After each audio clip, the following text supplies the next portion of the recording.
সেই শাসকের মঞ্চ কেঁপে উঠেছিল যে তারপরে ধর্মেন্দ্র প্রধানকে রেজিগনেশন দিতে হয়েছিল।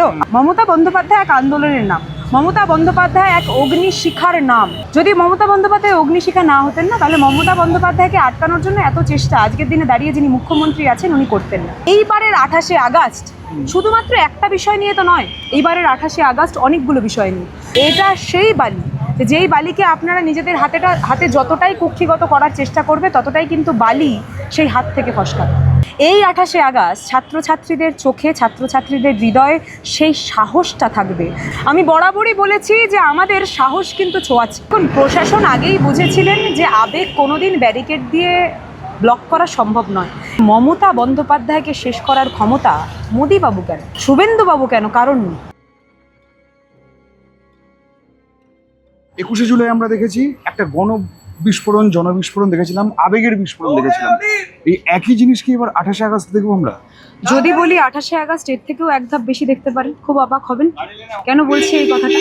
আমি আপনাকে একটা জিনিসই বলতে চাই যে 21শে জুলাই যখন আমরা করি ঠিক সেই সময় হয়তো এত সংখ্যক জনপ্লাবন হবে সেই জিনিসটা আমরা নিজেরাও আন্দাজ করতে পারিনি। এই কথাটা আমি আগেও বলেছিলাম আপনাকে, লোকারঞ্চরণের কোনো ব্যাপার নেই। কিন্তু এই 28শে আগস্ট যে ছাত্রছাত্রীদের কাছে একটা আবেগের দিন, সেটা তো নতুন করে বলার সত্যি কোনো জায়গা রাখে না। আমি বিশ্বাসী এবং আমি আশাবাদী যে আমাদের এই যেই রাস্তা, ঠিক যেই জায়গায় 21শে জুলাই পালন হয়েছে, ঠিক সেই রাস্তাটা আবারও একটা নতুন করে ইতিহাস গড়তে চলেছে। আর শুধু একটা রাত পেরানোর অপেক্ষা। তারপরে আপনারা দেখবেন যে যেইভাবে ছাত্র আন্দোলনের মারফত দিল্লির রাজপথে যখন ছাত্র আন্দোলন হয়, সেই আন্দোলনের কণ্ঠস্বরে এতটাই সেই শাসকের মঞ্চ কেঁপে উঠেছিল যে তারপরে ধর্মেন্দ্র প্রধানকে রেজিগনেশন দিতে হয়েছিল। আপনারা দেখেছেন এবং আপনারা সেই বিষয়টাও জানেন যে কিভাবে মমতা বন্দ্যোপাধ্যায় যখন সেখানে যাবে সেই কথাটাও হাওয়ায় ভাসছিল। যখন উনি যাবেন ঠিক করেন, ঠিক তার আগের দিনই যেন ধর্মেন্দ্র প্রধান রেজিগনেশনটা দিয়ে দেবে। এবার কি জানেন তো, মমতা বন্দ্যোপাধ্যায় এক আন্দোলনের নাম, মমতা বন্দ্যোপাধ্যায় এক অগ্নিশিখার নাম। এই কথাটা আমি এই জন্যই বলছি, মমতা বন্দ্যোপাধ্যায়কে, যদি মমতা বন্দ্যোপাধ্যায় অগ্নিশিখা না হতেন না, তাহলে মমতা বন্দ্যোপাধ্যায়কে আটকানোর জন্য এত চেষ্টা আজকের দিনে দাঁড়িয়ে যিনি মুখ্যমন্ত্রী আছেন উনি করতেন না। উনি সারাক্ষণ বিধানসভায় দাঁড়িয়ে তারপরে মমতা মমতা মমতা মমতা, অভিষেক অভিষেক অভিষেক অভিষেক, তৃণমূল তৃণমূল তৃণমূল তৃণমূল বলতেন না। এবং এই কথাটা আমি এই জন্যই বলছি কারণ মমতা বন্দ্যোপাধ্যায় পথে নামলে যে বড় বড় সিংহাসন কেঁপে ওঠে, তারা সেই জিনিসটা জানে। আর এইবারের 28শে আগস্ট শুধুমাত্র একটা বিষয় নিয়ে তো নয়, এইবারের 28শে আগস্ট অনেকগুলো বিষয় নিয়ে। যারা ধর্ম নিয়ে রাজনীতি করে তাদেরকে চোখে আঙুল দিয়ে দেখিয়ে দেওয়ার সময় এসছে যে আমরা কিন্তু ধর্ম নিয়ে রাজনীতি করা পছন্দ করি না, বাংলার নাগরিকরা ধর্ম নিয়ে রাজনীতি করা পছন্দ করে না। যারা ক্রমাগত ওই বুলডোজার সাধারণ মানুষের জীবন জীবিকার উপর দিয়ে চালিয়ে দিয়ে তার পরবর্তীতে মনে করে যে তারাই না হয় শাসক এবং কারোর না হয় কোনো কণ্ঠস্বর থাকবে না, আমরা তাদেরকে এই জিনিসটা কণ্ঠ ছেড়ে বলতে চাই যে আমাদের কণ্ঠস্বর এইভাবেই দৃঢ় হতে থাকবে। এই যে লড়াই, 28শে আগস্ট ছাত্রছাত্রীদের কণ্ঠতে উঠে আসা জয় বাংলা, ছাত্রদের কণ্ঠতে উঠে আসা তৃণমূল কর্মী জিন্দাবাদ এবং আমাদের মা মাটি এবং মানুষ জিন্দাবাদটা যেন বারবার কণ্ঠ ছেড়ে বলবে যে শাসক যতই চেষ্টা করুক না কেন, এটা সেই বালি যেই বালিকে আপনারা নিজেদের হাতে যতটাই কুক্ষিগত করার চেষ্টা করবে ততটাই কিন্তু বালি সেই হাত থেকে ফসকাবে। এবং এই 28শে আগস্ট ছাত্রছাত্রীদের চোখে, ছাত্রছাত্রীদের হৃদয়ে সেই সাহসটা থাকবে, যেই সাহসটা ছাত্রছাত্রীরা একে অপরের মধ্যে ভাগ করে নেবে। এবং এই কথাটা আমি এই জন্যই বলছি, আমি বরাবরই বলেছি যে আমাদের সাহস কিন্তু ছোঁয়াচ্ছে। আমরা যখনই দেখি যে শাসক বড় কিছু দিয়ে আমাদেরকে ভয় দেখার অস্ত্র বের করে আমাদেরকে ভয় দেখানোর চেষ্টা করে, তখন যদি একটা বিপ্লবী কণ্ঠস্বর সামনে দাঁড়াতে পারে, তাহলে সেই বিপ্লবী কণ্ঠস্বরের সাথে কণ্ঠ মিলিয়ে হাজার হাজার লক্ষ লক্ষ কণ্ঠস্বর উঠে আসে। এটা কিন্তু ভারতবর্ষের ইতিহাস অভিষেকদা প্রমাণ করেছে এবং আগামী দিনেও এই বাংলার মাটির প্রত্যেকটা ছাত্রছাত্রী প্রমাণ করবে, শুধুমাত্র সময়ের অপেক্ষা। উপাসনা, একটা জিনিস দেখলাম, কোর্ট অর্ডার দিয়েছে যে মাত্র 1500 লোক তোমাদের এই সভায় উপস্থিত থাকতে পারবেন, কিন্তু আমরা গত সভায় দেখেছি অন্তত পক্ষে লাখখানেক মানুষ এই সভায় মমতা বন্দ্যোপাধ্যায়ের ভাষণ শোনার জন্য এসেছিলেন। তো এই 1500 লোক কি সত্যি বেঁধে রাখা সম্ভব সরকারের পক্ষে বা প্রশাসনের পক্ষে? দেখুন, প্রশাসন আগেই বুঝেছিলেন যে আবেগ কোনোদিন ব্যারিকেড দিয়ে ব্লক করা সম্ভব নয়। এই কথাটা আমি 21শে জুলাইয়ের আগেও বলেছিলাম, তখন অনেকেই অনেক কথা বলেছিল, কিন্তু কি জানেন তো, তারপরে যারা এই রাস্তাটাতে এসছিল, একবারও এই রাস্তাটার সামনে দিয়ে গেছে, তারা এই রাস্তাটার দিকে একবার চোখ ফিরিয়ে দেখে বুঝেছে যে মমতা বন্দ্যোপাধ্যায়কে শেষ করার ক্ষমতা মোদিবাবু কেন, শুভেন্দুবাবু কেন, কারণ নেই। এবং তাই জন্যেই মমতা আমি বরাবরই একটা কথা বলি, মমতা বন্দ্যোপাধ্যায় একটা ব্র্যান্ড, এবং সেই ব্র্যান্ডের স্ট্যাম্প আমরা নিজেদের পিঠে নিয়ে তার পরবর্তীতে এই লড়াইটা করছি।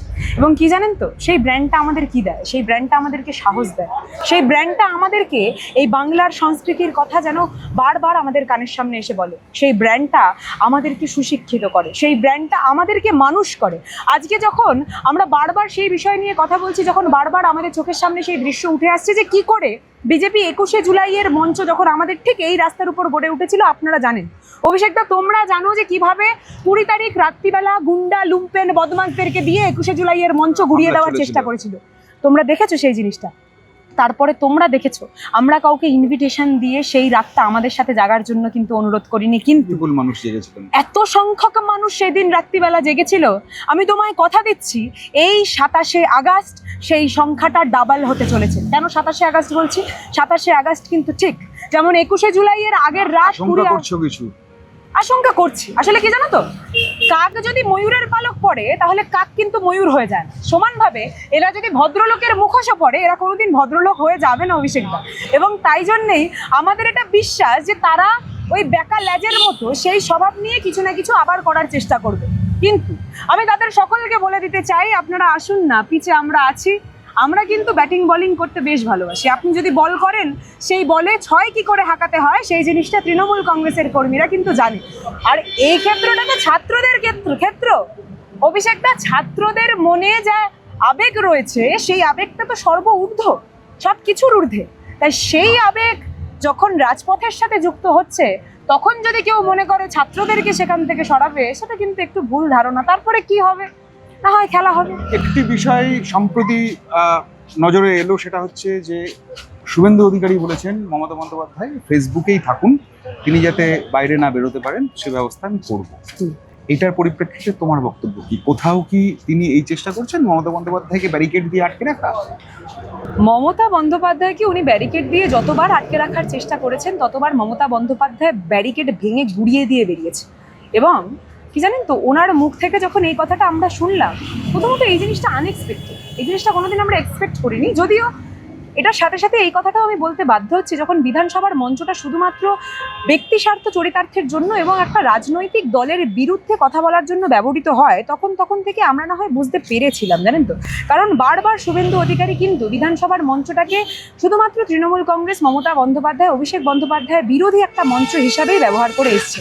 তারপরে শুভেন্দুবাবু যে এই দৃশ্যটা গতকাল আমাদেরকে দেখালেন, যেখানে উনি এইভাবে বললেন যে মমতা বন্দ্যোপাধ্যায় না হয় ফেসবুকে থাকুন, ফেসবুক থেকে বাইরে যাতে উনি না বেরাতে পারেন সেই বিষয়টা না হয় আমি দেখে নেবো, যে কথাটা উনি বলেছেন সেই জিনিসটা কিন্তু আমাদের গণতন্ত্রকে উল্লঙ্ঘন করে। সেই জিনিসটা সংবিধান যেই অধিকার তোমায় আমায়, যেই সংবিধান অধিকার আপনাদের সকলকে দিয়েছে, সেই অধিকারটাকে কিন্তু আমাদের হাত থেকে ছিনিয়ে নেওয়ার চেষ্টা। এটা কেন বলা? মানে কোথাও কি কোনো আশঙ্কা, ভয়, ভীতি? অবশ্যই ভয়। মমতা বন্দ্যোপাধ্যায়কে ভয় পেয়েছে, এবং মমতা বন্দ্যোপাধ্যায়কে ভয় পেয়েছে বলেই আমরা বারবার তাদের কণ্ঠ থেকে মমতা বন্দ্যোপাধ্যায়ের নামটা শুনতে পাচ্ছি। না হলে তো ওনারা অনেক কাজ রয়েছে, কেন সেই কাজগুলোর মধ্যে উনি নিজেদেরকে একটু ইনভলভ করছেন না? ওনারা নিজেদেরকে সেই কাজের মধ্যে ইনভলভ না করলে উনি সারাক্ষণ এই বিষয় নিয়েই যেন কথা বলতে চান, কথা বলছেন। এবং বারবার দেখতে পাচ্ছি দিদির কি ভাবনা, দিদির আগামীর পথ চলাকে কেন্দ্র করেই যেন ওনাদের পথ চলা চলছে। অর্থাৎ কপি পেস্টের যে রাজনীতি, সেটা কিন্তু বাংলার রাজনীতিতে চলে না। এই জিনিসটা আমাদের শুধুমাত্র মনে হওয়া নয়, এটা আমাদের বিশ্বাস। একটা ব্যাপার হচ্ছে, তুমি সম্প্রতি বিভিন্ন জেলায় ঘুরে অ্যাটমসফিয়ার কি, মানে কোথায় মমতা বন্দ্যোপাধ্যায়ের আবেগ, লুকোনো আবেগ এবার কি বেরিয়ে আসতে শুরু করেছে? অত্যন্ত পজিটিভ এবং অত্যন্ত পজিটিভ। কোন জেলায় গেলে? আমরা গেছি মুর্শিদাবাদ, আমরা গেছি বনগাঁ, আমরা গেছি রানাঘাট, আমরা আরো কিছু জেলা গেছি। এবং 28 তারিখের পরেও আমি ব্যক্তিগত জায়গা থেকে আইটি সেলকে কেন্দ্র করেও বিভিন্ন জেলায় আবারও যাব। এবং আমি একটা কথা বলতে পারি, বিশ্বাস করো বুঝতে পারছিলাম না যে আমরা শাসকে আছি নাকি আমরা বিরোধী। এবং এই কথাটা এই জন্যই বলছি যে মানুষের এতটা আবেগ, এতটা ভালোবাসা, সেটা যেন বারবার কণ্ঠ ছেড়ে বলছিল যে তাদের হৃদয়ে মমতা বন্দ্যোপাধ্যায় বাস করে। এবং সেই বাস করা ব্যক্তি অর্থাৎ সেই মমতা বন্দ্যোপাধ্যায় আমাদেরকে সাহস জুগিয়েছে এইভাবে মাঠে ময়দানে বেরিয়ে তার পরবর্তীতে রাজনীতি করা।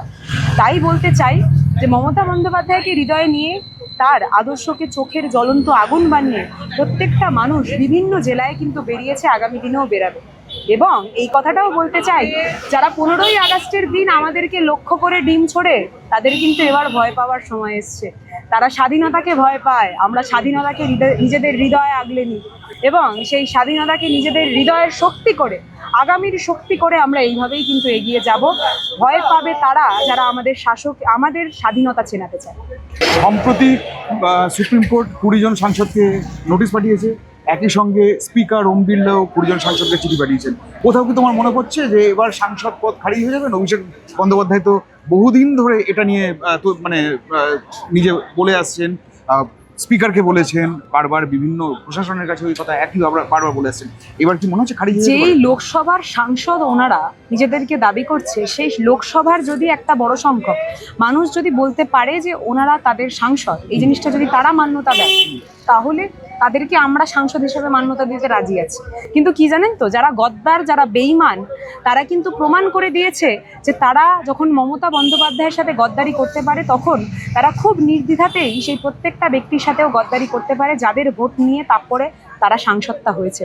আমি আপনাদেরকে মনে করিয়ে দিতে চাই যে তারা কিন্তু সাংসদ হয়েছিলেন মমতা বন্দ্যোপাধ্যায়ের মুখ দেখিয়ে, তৃণমূল কংগ্রেসের লোগো দেখিয়ে। এবং এটার পরে যারা নিজেদেরকে ইন্ডিভিজুয়াল হিসেবে দাবি করে, যারা নিজেদের জোর দেখানোর চেষ্টা করে, যারা বলার চেষ্টা করে তারা তৃণমূলের সাথে যুক্ত নয় বা মমতা বন্দ্যোপাধ্যায়ের সাথে যুক্ত নয়, তাদেরকে তো মান্যতা বাংলার জনগণই দেয় না, তাদের সেই লোকসভার লোকজনরাই দেয় না। তাই সেখান থেকেই অভিষেকদা যেই সিদ্ধান্ত নিয়েছেন, তার পরবর্তীতে যেই চিঠি পাঠিয়েছেন, সেই চিঠিটা কিন্তু প্রত্যেকটা সেই লোকসভার ব্যক্তির হৃদয়ের কথা। আর আমি মনে করি হৃদয়ের কথা কিন্তু সত্যি হয়, এবং সেখান থেকে যেই লড়াইটা আমরা লড়ছি, সেই লড়াইতে যে আমরাই জিতবো সেটা শুধুমাত্র সময়ের অপেক্ষা। তাই বারবার একটা কথা বলবো যে আমরা যেইভাবে দেখতে পাচ্ছি যে তারা, যদি তাই হয় তাহলে তো মমতা বন্দ্যোপাধ্যায়ের একটা বিরাট জয় হবে। তাহলে হ্যাঁ, বিরাট জয় তো হবে। মমতা বন্দ্যোপাধ্যায় তো পরাজিত নয়, বরং প্রতারিত। এবং সেখান থেকে আমরা পরাজয়কে অনেকটা দূরে সরিয়ে রেখে, প্রতারণাকে অনেকটা দূরে সরিয়ে রেখে যে আমাদেরই জয় নিশ্চিত, সেটা শুধুমাত্র সময়ের অপেক্ষা। Thank you.